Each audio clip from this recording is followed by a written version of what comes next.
Hello, welcome to another instalment in Cody's True Crime series, and this one is about those criminals who perhaps become legends or urban myths develop around them. And Ned Kelly is the classic example.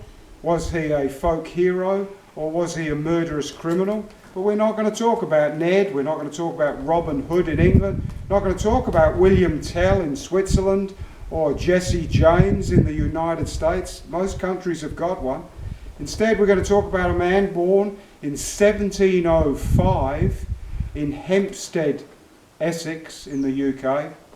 And certainly when I was a child growing up in England, everyone had heard of Richard Turpin, better known as Dick Turpin.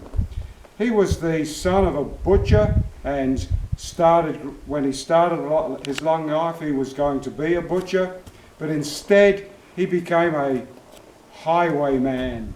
He was a criminal in a number of endeavours, had several gangs, but basically what happened is shortly after his death, a man started writing stories for the newspapers about Dick Turpin, particularly about Dick Turpin's horse, Black Bess, which was a magnificent black steed of amazing endurance and speed. It was a fabulous horse.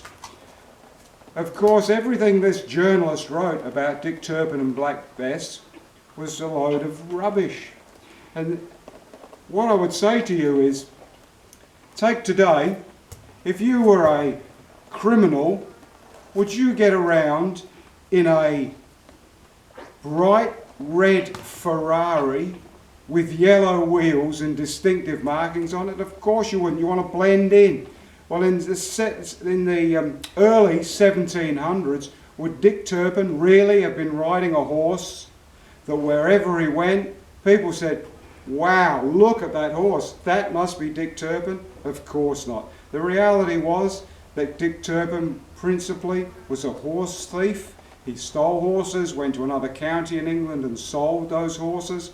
He was a good rider, and when he was performing crime as a highwayman, he would, and surprisingly, if you've ever been on holiday in England, you've been to London, then the tube, the underground railway toward the north, ends at Barnet, and really, in the 1700s, when Dick Turpin was performing his highwayman deeds, places like Barnet, which is at the end of the tube now, were actually little isolated villages because London itself was so tiny.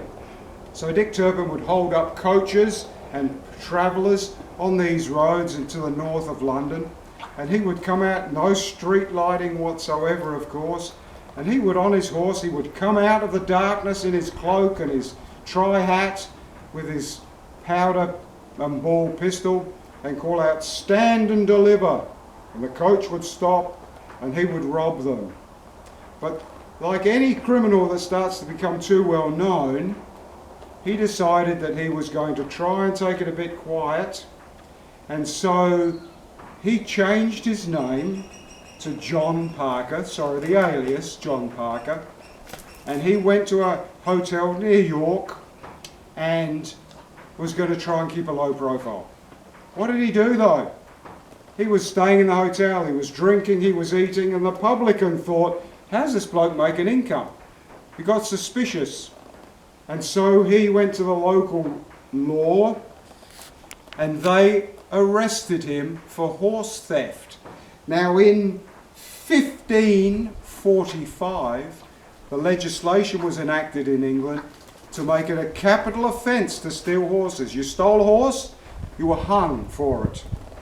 So John Palmer, alias really Dick Turpin, gets arrested for horse theft.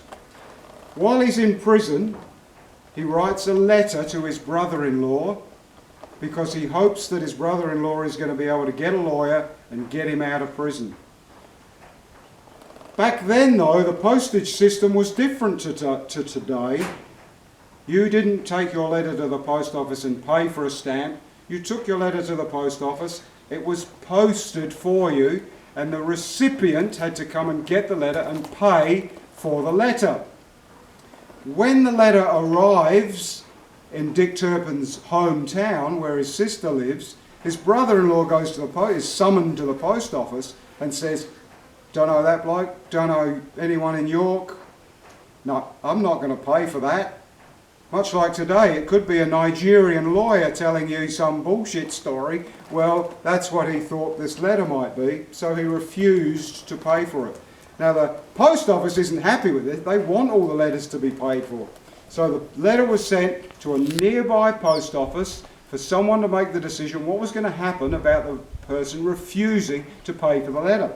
When the letter arrives at this other post office, a clerk sees it. That clerk's name was Smith, James Smith. James Smith is a clerk at the post office. He looks at the letter and he says, "Wow, that's Dick Turpin. We were at school together and I taught him how to write. I know that handwriting." He then goes to a local JP, tells his story to a local JP. JP comes to the post office. JP pays the post office for somebody else's mail. Post office don't give a damn about privacy then. They just want their money.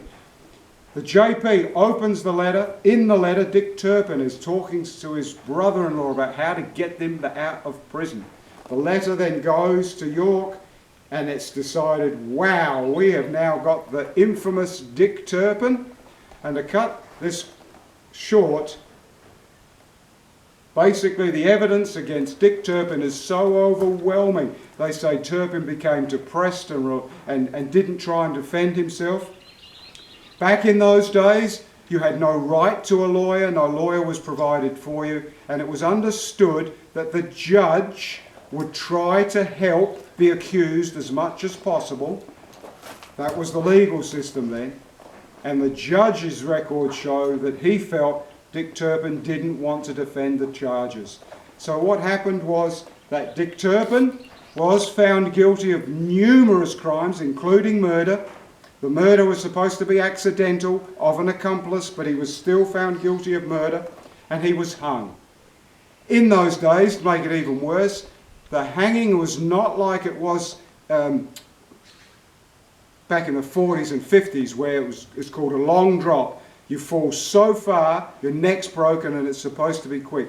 In those days, hanging in England was horrendous, because basically it was called a short drop. The trapdoor opens, you didn't fall far because you remained there for a number of hours being strangled, and you died of strangulation. Terrible way to die.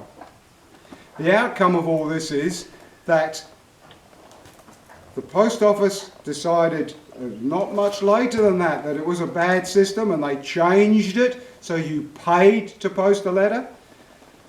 The true irony is that if Dick Turpin had done nothing, when it was later examined what he was originally arrested for as John Palmer, they had the wrong location on the writ, they had the wrong date on the writ, and the judge was more than likely have said, "You've come to court, you didn't commit any offences in this area on this day." He would have been acquitted.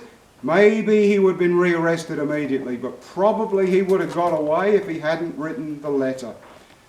And the last thing is, his schoolmate that dobbed him in received the full £200 sterling reward that was on offer at the time for the capture of Dick Turpin. £200. In today's money, that is £50,000 sterling, which is in excess of $100,000 Australian and maybe $120,000 US. Hope you enjoyed this story. I've been asked to start making some longer ones. If you liked it, click like, make a comment, share it, and please subscribe. Thank you very much. Cheers.